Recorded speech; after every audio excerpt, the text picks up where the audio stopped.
This is GM tried to kill the Corvette twice. It survived. A single red line, razor-sharp, slices through the blueprint on the draftsman's table. It's 1954. The very first Corvette, barely a year old, is already slated for termination. Its fiberglass body, once a symbol of sleek innovation, now just a costly mistake. GM's top brass sees a failure, a plastic toy car for enthusiasts who don't exist. Sales are dismal, barely touching 300 units that year. But one man, a Belgian-born engineer named Zora Arkus-Duntov, sees something else. A canvas. He slams his fist on a boardroom table, his accent thick with conviction. This car, he declares, needs a heartbeat, a V8. He fights. He pushes.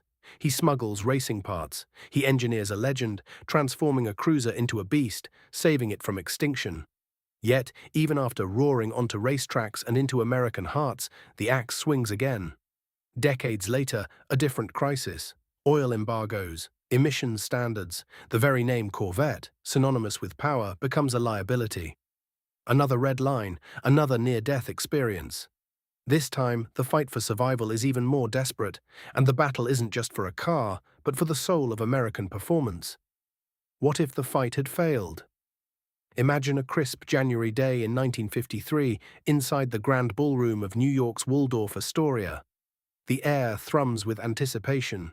Beneath the glittering chandeliers, GM's legendary design chief, Harley Earl, pulls back a silken sheet, revealing the EX 122 concept car, the Chevrolet Corvette. It was a vision in gleaming white fiberglass, low-slung, with a shark-like grille and sweeping fenders, unlike anything Detroit had ever produced. This was America's answer to European sports cars, a dream of open-road freedom. But when the first production models rolled out later that year, the dream felt a little flat. Buyers received a sleek, beautiful machine, certainly. Yet under the hood throbbed a modest 150 horsepower Blue Flame inline-six engine, paired only with a 2-speed automatic transmission. Road testers complained it was more boulevard cruiser than true sports car. Sales were slow, just 300 units in 1953, all polo white. The initial buzz faded fast, replaced by a growing quiet concern within GM about the Corvette's future. How could a car so stunning be so quickly relegated to the brink of irrelevance? 2 years later, in 1955, a force of nature arrived at Chevrolet engineering. Zora Arkus-Duntov, a Belgian-born engineer with a fiery passion for speed and a deep understanding of European racing, joined the team. He looked at the beautiful but underpowered Corvette and saw not a failure, but a blank canvas begging for a soul.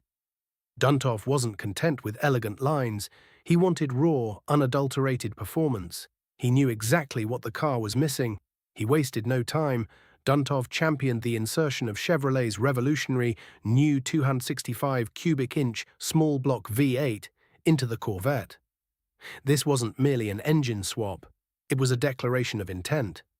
He pushed to make it available from the 1955 model year, initially rated at 195 horsepower, a substantial leap. Duntov himself famously took a modified V8 Corvette to Daytona Speed Week in 1956, setting a new flying mile speed record of 150.4 mm, shattering all doubts about the car's potential.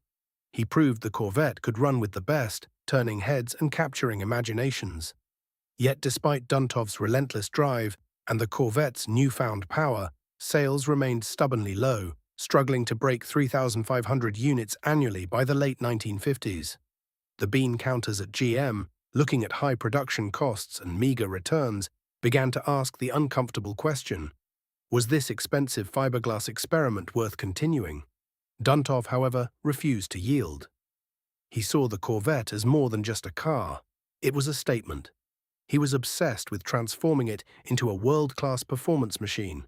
His next major push involved the development of a 4-speed manual transmission, a crucial component for any serious sports car, implemented by 1957. He understood that true performance lay not just in horsepower, but in the harmonious integration of all mechanical components. By the early 1960s, Duntov's relentless engineering leadership had truly reshaped the car. He continuously refined the chassis, steering, and braking systems, turning the Corvette into a genuinely competitive vehicle on track and street. He was the architect of its sporting credibility, demanding meticulous attention to detail. Every spring, he would test prototypes relentlessly, pushing them to their limits, ensuring each component contributed to the car's singular purpose. But the financial pressures mounted. Inside GM's executive suites, the discussions grew tense. They had a powerful machine, yes, but its financial performance was still not justifying its existence to everyone. Was this brilliant engineering enough to save it? The answer arrived dramatically in 1963 with the C2 Stingray. This wasn't just a redesign, it was a revelation. Penned by GM's styling visionary Bill Mitchell, with critical engineering input from Duntov, the C2 was a breathtaking sculpture of speed. Its iconic split rear window, razor-sharp lines, and hidden headlights captivated America. Underneath that stunning skin, Duntov's engineering provided an independent rear suspension, a first for the Corvette, drastically improving handling and ride quality. This combination of radical style and serious performance ignited the market. Sales rocketed to over 21,000 units in its debut year, silencing the critics and solidifying the Corvette's place in the automotive landscape. For the next decade, the Corvette thrived, an undeniable icon of American power and design. But triumph is often fleeting. By the mid-1970s, the world had changed.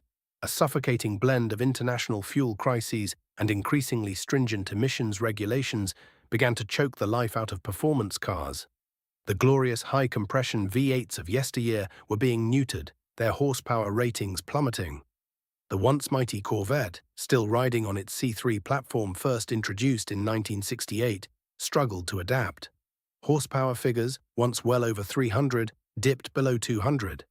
This compromised performance, coupled with an aging design, saw market appeal decline significantly. The very essence of the Corvette was under attack, not by a rival, but by a global shift in priorities. As the decade drew to a close and the early 1980s dawned, the situation grew dire. The C3 Corvette, now over a decade old, felt like a dinosaur in a changing automotive world. Sales continued their downward slide. The debates within GM's top brass resurfaced, sharper and more urgent than ever. The car is outdated, some argued. It's a relic, a drain on resources, others insisted, as they wrestled with the monumental costs of developing a truly new generation. Dave McClellan, Duntov's successor as Corvette chief engineer, fought tirelessly. He knew the next Corvette had to be a complete break from the past, a total reinvention. But with the project facing budget cuts and skepticism at every turn, McClellan and his team were acutely aware that if they failed, the Corvette might not just be redesigned, it might be discarded entirely. In an unprecedented move for GM, there was no 1983 model Corvette, a stark testament to the depth of the engineering challenge. But then, in the spring of 1983, for the 1984 model year, the world finally saw it. The C4. It was a revolution. Every single major component was new, from its sleek, wedge-shaped body to its sophisticated unibody structure and digital instrumentation. The performance returned, redefined by modern engineering, reclaiming its place among the world's elite sports cars. The Corvette had not only survived, it had, against all odds, been reborn, securing its legend for another generation.